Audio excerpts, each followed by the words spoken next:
సమరం news channel కు స్వాగతం. ఈనాటి ముఖ్యాంశాలు. రాష్ట్రంలో రిలయన్స్ 65,000 కోట్ల పెట్టుబడి.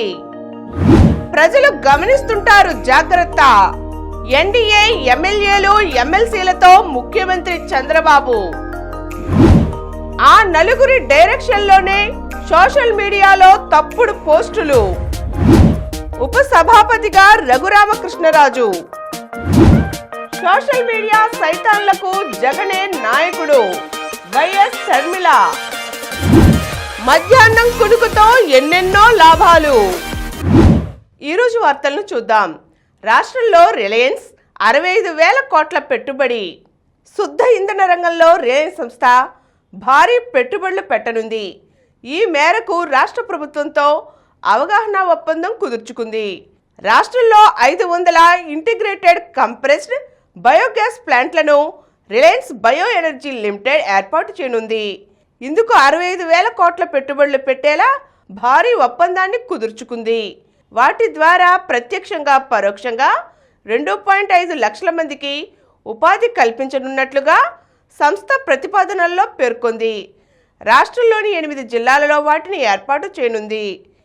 పైలట్ ప్రాజెక్టు కింద కాకినాడలో 3, రాజమహేంద్రవరంలో 2, విజయవాడ, కర్నూలు, నెల్లూరులలో 1 చొప్పున 8 ప్లాంట్లను రాష్ట్రంలో సంస్థ ఏర్పాటు చేస్తోంది. వచ్చే ఏడాది నవంబర్ నాటికి వాటిని ఉత్పత్తిలోకి తీస్తుంది. ప్రకాశం జిల్లా కనిగిరిలో మొదటి ప్లాంటుకు డిసెంబర్ 28న శంకుస్థాపన చేయనుంది. ప్రజలు గమనిస్తుంటారు, జాగ్రత్త. ఓటేసి అసెంబ్లీకి పంపిన ప్రతినిధి అక్కడ తమ కోసం ఏం మాట్లాడుతున్నారోనని నియోజకవర్గ ప్రజలు గమనిస్తూనే ఉంటారని ముఖ్యమంత్రి చంద్రబాబు పేర్కొన్నారు. అంతేకాదు, సభ బయట కూడా ఇసుక, మద్యం వంటి వ్యవహారాల్లోనూ ప్రైవేటు పంచాయతీల్లోనూ తలదూర్చవద్దని ఎమ్మెల్యేలకు స్పష్టం చేశారు. ప్రజలకు ఏం అవసరమో ఏం చేశామో చెప్పడానికి శాసనసభ ఒక వేదిక. అక్కడ సమస్యలపై మాట్లాడకుండా బూతులు తిడితే ప్రజలు ఎట్టి పరిస్థితుల్లోనూ స్వాగతించరు. గత ప్రభుత్వంలో జరిగింది అదేనని పేర్కొన్నారు. మంగళవారం శాసనసభ కమిటీ హాల్లో జరిగిన ఎన్డీఏ శాసనసభాపక్ష సమావేశంలో కూటమిలోని తెదేపా, జనసేన, భాజపా శాసనసభ్యులు, శాసనమండలి సభ్యులను ఉద్దేశించి చంద్రబాబు మాట్లాడారు. అంతకుముందు అసెంబ్లీలో సభాపతి అయ్యన్న పాత్రుడు అధ్యక్షతన శాసనమండలి, శాసనసభ తొలిసారి ఎన్నికైన ఎమ్మెల్యేలకు సీఎం దిశానిర్దేశం చేశారు.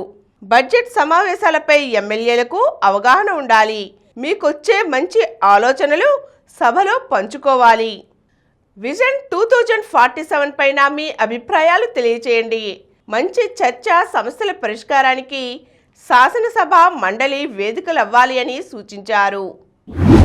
ఆ నలుగురి డైరెక్షన్లోనే సోషల్ మీడియాలో తప్పుడు పోస్టులు.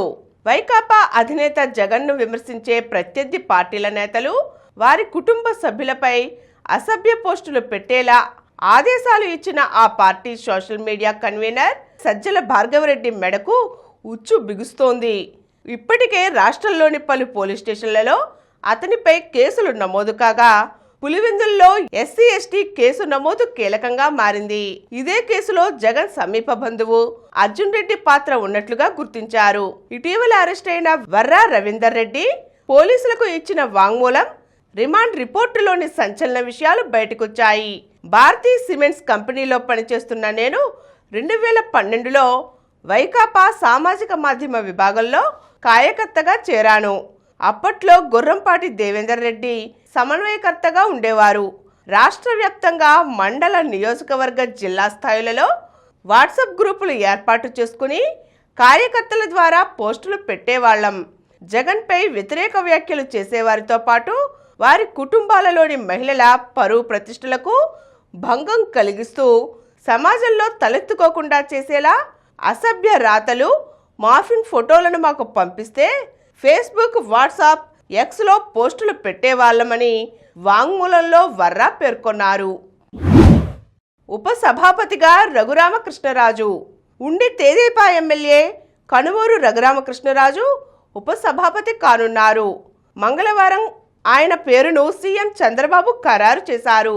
డిప్యూటీ స్పీకర్ పదవికి బుధ గురువారాల్లో నోటిఫికేషన్ విడుదల కానుంది. ఈ పదవికి రఘురామ ఎన్నిక లాంఛనమే. 2019 ఎన్నికల్లో ఆయన నర్సాపురం లోక్సభ స్థానం నుండి వైకాపా తరపున గెలిచారు. తరువాత కొద్ది రోజుల్లోనే వైకాపా ప్రభుత్వంపై తిరుగుబాటు జెండా ఎగురవేశారు. అప్పటి సీఎం జగన్కు సింహస్వప్నంగా తయారయ్యారు. రచ్చబండ పేరుతో ఎప్పటికప్పుడు అధికార పార్టీ అవినీతి అక్రమాలను ఎండగట్టారు. దీంతో ఆగ్రహించిన వైకాపా ప్రభుత్వం ఆయనపై రాజద్రోహం కేసు నమోదు చేసి కస్టడీలో చిత్రహింసలు పెట్టింది.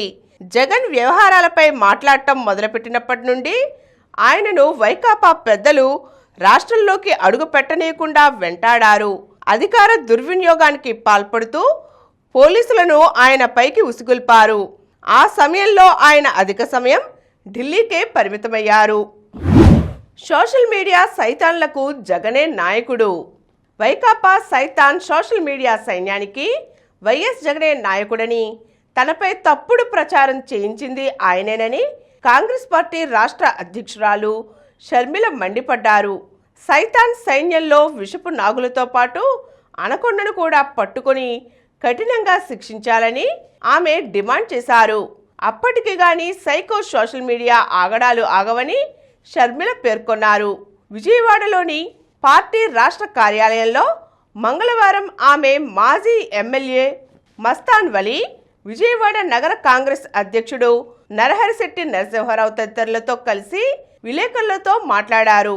సోషల్ మీడియాలో నేను బాధితురాలనే.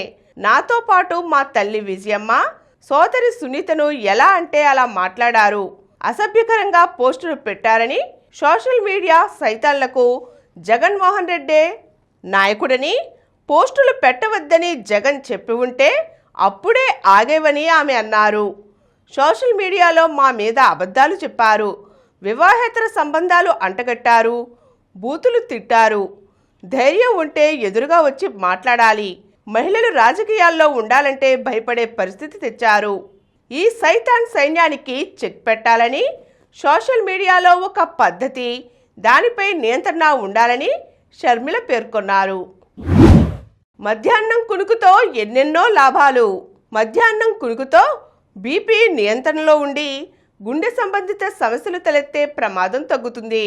సెరటోనిన్, డోపమిన్ విడుదలతో ఒత్తిడి తగ్గుతుంది. మెదడు బాగా రిఫ్రెష్ అవుతుంది.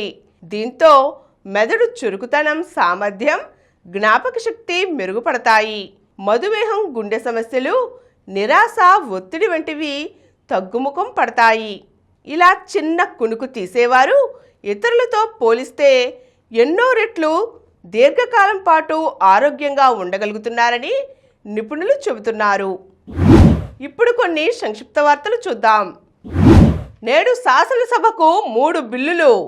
2కి మించి పిల్లలు ఉన్నవారు స్థానిక సంస్థల్లో పోటీకి అనర్హులు అన్న నిబంధనను తొలగిస్తూ పంచాయతీరాజ్, మున్సిపల్ చట్టాల్లో సవరణ చేయనున్నారు.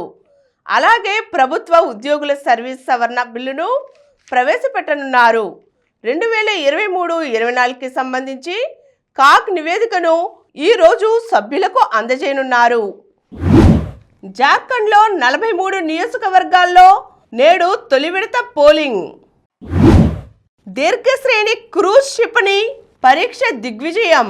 భూతలంపై దాడులు చేయగల దీర్ఘశ్రేణి క్రూజ్ క్షిపణి భారత్ క్రూజ్ క్షిపణిని మంగళవారం తొలిసారిగా పరీక్షించింది. ఒడిశా తీరానికి చేరువలోని ఇంటిగ్రేటెడ్ టెస్ట్ రేంజ్ నుంచి జరిగిన ఈ ప్రయోగం విజయవంతంగా సాగింది. దక్షిణాఫ్రికాతో భారత్ 3వ టీ20 నేడే రాత్రి 8:30 గంటల నుండి ప్రారంభం. మెరిసిన దీపిక. మహిళల ఆసియా ఛాంపియన్స్ ట్రోఫీ హాకీలో భారత్ వరుసగా 2వ విజయాన్ని అందుకుంది. స్ట్రైకర్ దీపిక 2 గోల్స్తో అదరగొట్టడంతో మంగళవారం దక్షిణ కొరియాను ఇండియా ఓడించింది. బోపన్న ఓటమి. ఏటీపీ ఫైనల్స్ టోర్నమెంటును భారత డబుల్ స్టార్ రోహన్ బోపన్న ఓటమితో ప్రారంభించాడు. గాయత్రి జోడీ పరాజయం. జపాన్ మాస్టర్స్ సూపర్ 500 బ్యాడ్మింటన్ టోర్నీలో గాయత్రి గోపీచంద్, ట్రెసా జాలీ జోడీకి తొలి రౌండ్లోనే చుక్కెదురైంది. జైపూర్ అదుర్స్. ఓ దశలో 6-11తో అర్ధభాగం ముగిసేసరికి 17-19తో వెనుకంజ. ఓవైపు ప్రత్యర్థి జోరు పెరుగుతూనే ఉంది. అయినా అద్భుతంగా పుంజుకున్న జైపూర్ పింక్ ప్యాంథర్స్ విజయం సాధించింది. మంగళవారం జరిగిన మ్యాచ్లో ఆ జట్టు 39-32 తేడాతో బెంగళూరు బుల్స్ను ఓడించింది. మరిన్ని వార్తా విశేషాలతో రేపటి సమరం న్యూస్లో తిరిగి కలుద్దాం. Thank you. ప్రతిరోజు వార్తా విశేషాల కోసం అనతి కాలంలోనే 20 కోట్ల వ్యూస్ సాధించిన సమరం ఛానల్ సమర్పించు సమరం న్యూస్ ఛానల్కు సబ్స్క్రైబ్ చేయండి, లైక్ చేయండి, మీ ఫ్రెండ్స్కి షేర్ చేయండి. అలాగే ప్రక్కనున్న గంట సింబల్ని ప్రెస్ చేయడం మర్చిపోకండి.